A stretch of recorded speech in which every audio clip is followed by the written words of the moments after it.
sale they make, some can give you a flat fee, which they get their content upfront and they give you an amount, and you don't need to follow up on the sales because they've already paid you upfront.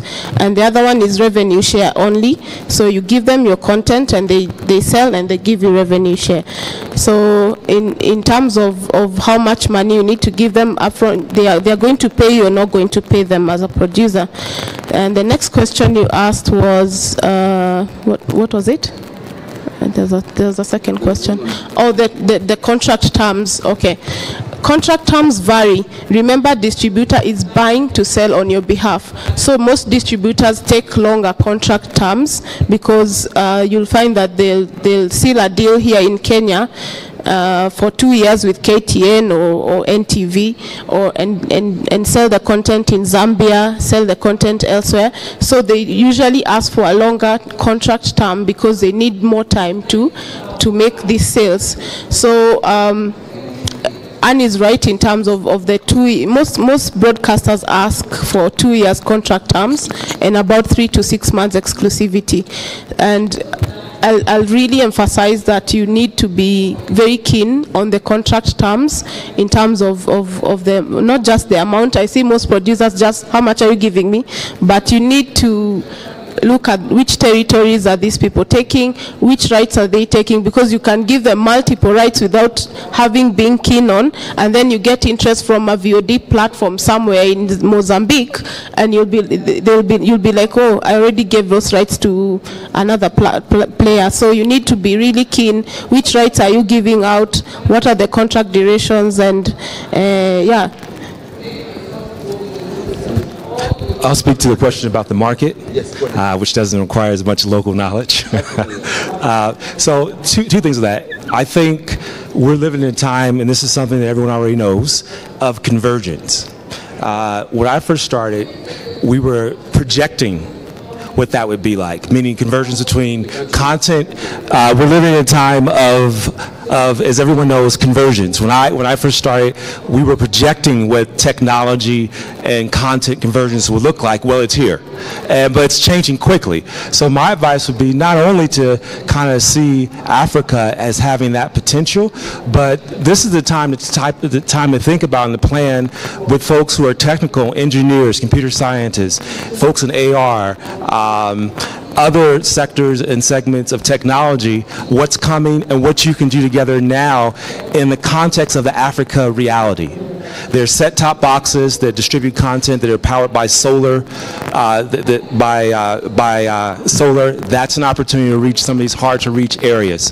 Country case studies, I would definitely study China in terms of what they've done. Similar type of economic history in terms of coming out of poverty, rapid investment, industrialization, technology investment, et cetera, et cetera. And now what they've been able to do is mobilize their young people to really drive a lot of what's happening in entertainment content, gaming, et cetera. So yeah, and I think the best way to do that is just to become scholars and students of technology around the world. And then the universities that you have here, some of the companies, the technology companies that you have here, pay attention to what they're doing, what they're funding, and see if you can come in and kind of create something with them that's going to be catered to the media and entertainment sector. Yeah, so let me pick up from what Aaron asked about streaming. Is Africa ready for streaming? It might not be ready now, but it will be very shortly. Because if you look at the developments, right now, I think in Africa, almost 80%, internet penetration is through the mobile phone. So the mobile phone will become very key, and whoever cracks it will reap big in terms of being able to offer content. Because again, even from the direction that Apple have decided to take, which they announced yesterday, is that for them it's no longer about the gadget now. It's about the content, new content, and they're not looking at buying existing content. They want to create original content. So this is the direction, and you're going to be seeing it, everywhere. And that's why even people like Netflix are also buying new content, because they have to sort of like grab their market share. But Apple is coming to bulldoze. So is someone else from Africa, maybe myself or Maneki here. So whoever will crack it gets it. The other thing about the role of the broadcaster, I sort of like feel the local broadcasters are not doing justice to the local producers. This is the reason why. Because they are the custodians of the airwaves. Okay? Now, they need to shift their thinking into thinking as what Raya TV is doing. Producing or commissioning content that they can then resell to other markets. So we have very beautiful series or TV shows that were done and commissioned by local TV stations that are lying dead in the shelves. They never moved beyond Kenya border. Yeah? And they are, the rest of the world waiting to watch this content, but it was never resold or repackaged for any other market. So if they saw the value of playing a role of distribution, then they would probably put in more money to make the right content because they know how to resell it. And funny enough, they visit all these markets. Can I met someone from NTV? I'm sure there will be enough of them, but they go empty-handed. Well, they should be going with content to sell to the other distributors. So they should be representing the country or local producers as sales agents because they have the money. They make money from airwaves, for advertising. So it's their responsibility to also invest in local productions and then make that money, through resales. Because if you look at all the other, HBO's, Game of Thrones is HBO production. Yeah. Exactly. Majority of the most popular productions are either ABC, HBO, Fox, whatever. They are all broadcasters, but they decide to play a role because they know how to resell it. Lastly, distribution before production. I don't know. The one thing that you always have to think about is the audience. You have a film. How do you validate that film has an audience somewhere? Because even distributors are very interested in content that has an audience. If they don't see how to reach the audience that you're saying you want to reach, they won't touch it. So it's important to consult a distributor, see how is there an audience that exists. Now you can do this very simply. You have a film you want to make. There's a website called boxofficemojo.com. Go there, look at the contents that you want to make, look at the similar film like the one you want to make. How much do they make? Which other territories do they sell? Yeah? From there you can kind of judge like where your film can do well, and if there's an audience that exists there. If there's none, you need to rethink your story. I just want to say one other thing about the market.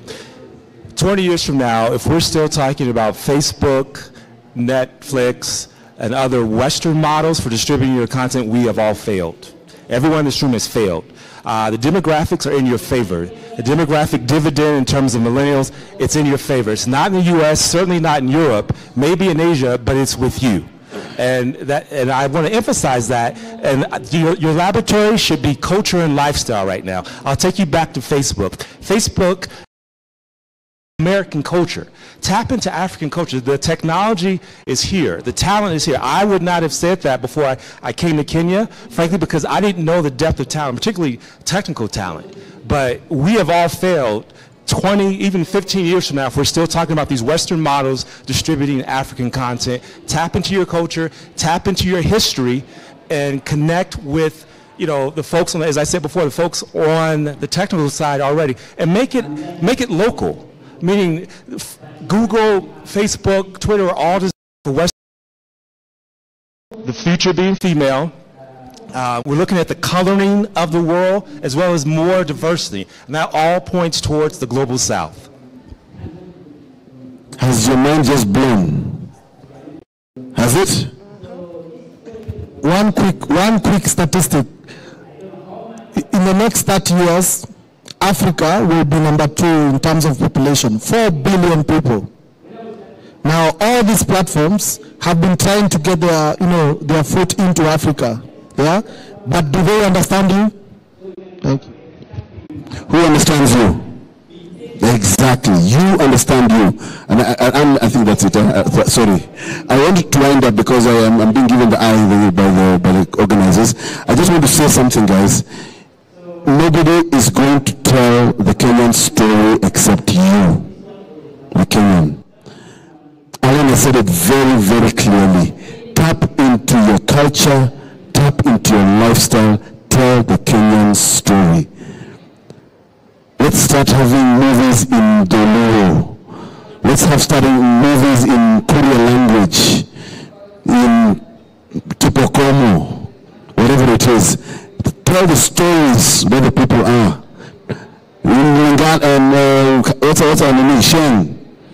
Let's start telling those stories at that level, but very good quality. If it's good quality, then you'll be able to transcend all these other markets. Your sales agent will have a very easy time taking it to other markets.